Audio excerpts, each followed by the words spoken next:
Hello and welcome to the SMF Soap Challenge. This is our first month. So if there are some rough spots, hope you'll be patient with us. This is newbie. I'll be doing this month's challenge, which is going to be pattern combinations, which hopefully will help people learn what patterns do make the ultimate design, how the layout of the soap contributes to the end result.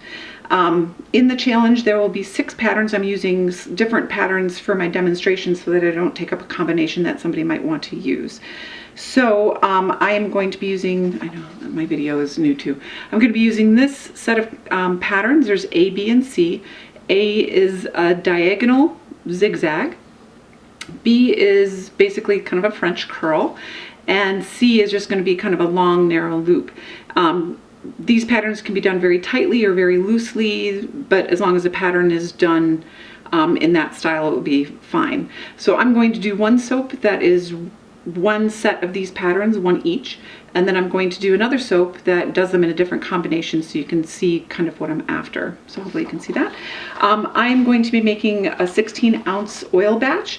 I use a 9x9 silicone pan, which yes, will make a very narrow or very thin soap, but I get tired of having so many soaps to make during a challenge, so I make them thin, and then after the 1 pound has set in the pan, I flip it over and make another soap on the back. And it makes a double-sided soap. Each side is fairly thin, as you can see, but it really reduces the number of bars that you end up making, which is a huge relief because it's kind of hard to unload so much soap. So I'm going to get all the soap laid out. Nobody needs to watch me mix, and we'll get right to the pour and the pattern. Okay, everything's mixed at a very light trace. I'm going to pour concentric circles for this. As you know, we want to use a slow-moving recipe and a slow-moving fragrance. No surprise there. And I'm just going to pour like the faux funnel thing. Should probably have some sort of pattern so I can reproduce it for the other soap so we can see what happens, but it's not going to happen. So let's see if I can remember.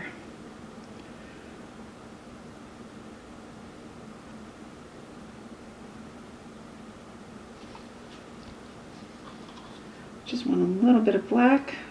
I like a little bit of black to give the definition.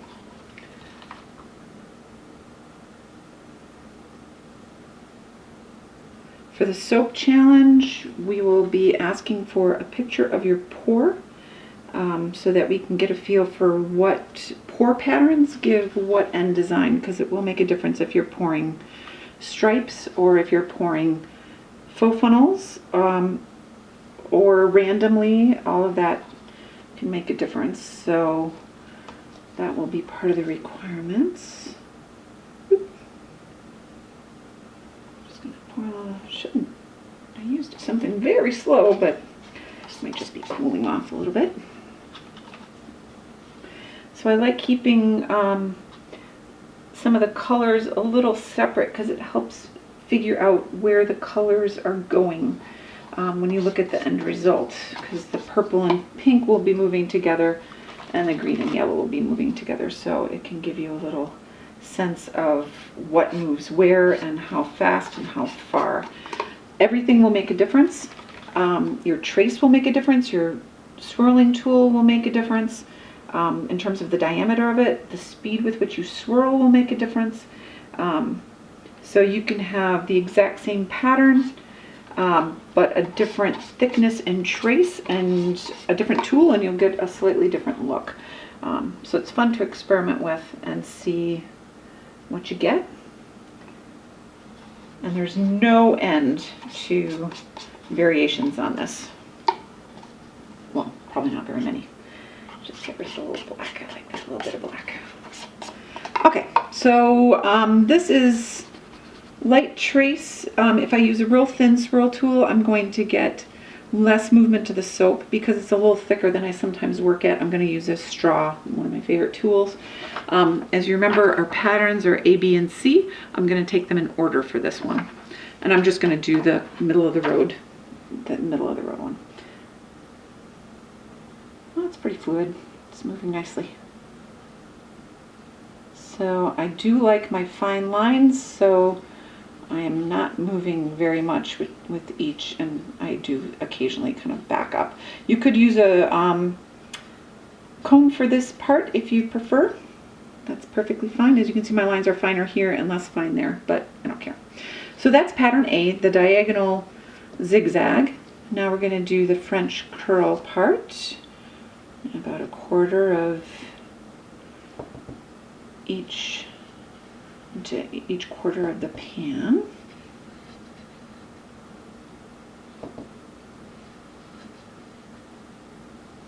Looks pretty good. Middle section looks like a little bit of a DNA swirl. Didn't get that, but we'll get it this time. And then pattern C is the long loop. So we'll finish with that.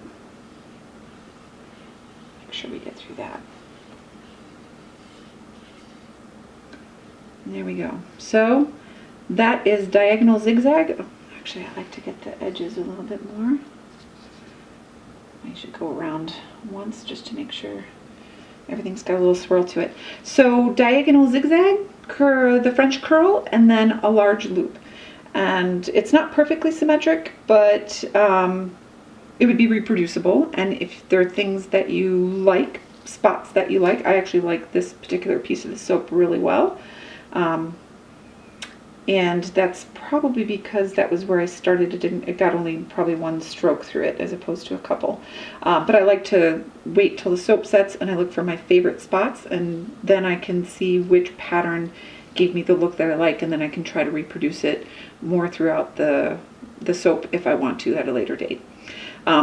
So it's good to be able to sit. I always look over my soap and decide what I like and what I don't like. Like this is too much yellow all at once. That's from my Target that I poured. That's a little too much. I like a little bit more mix, but it does help you break down what you like and don't like so that you can do it again on purpose. So this is soap A. We'll wait for it to set. I'll flip it and I'll do another set on the other side with same colors and the same patterns but different order so we can see the difference. I just want to videotape a little more closely what the soap looks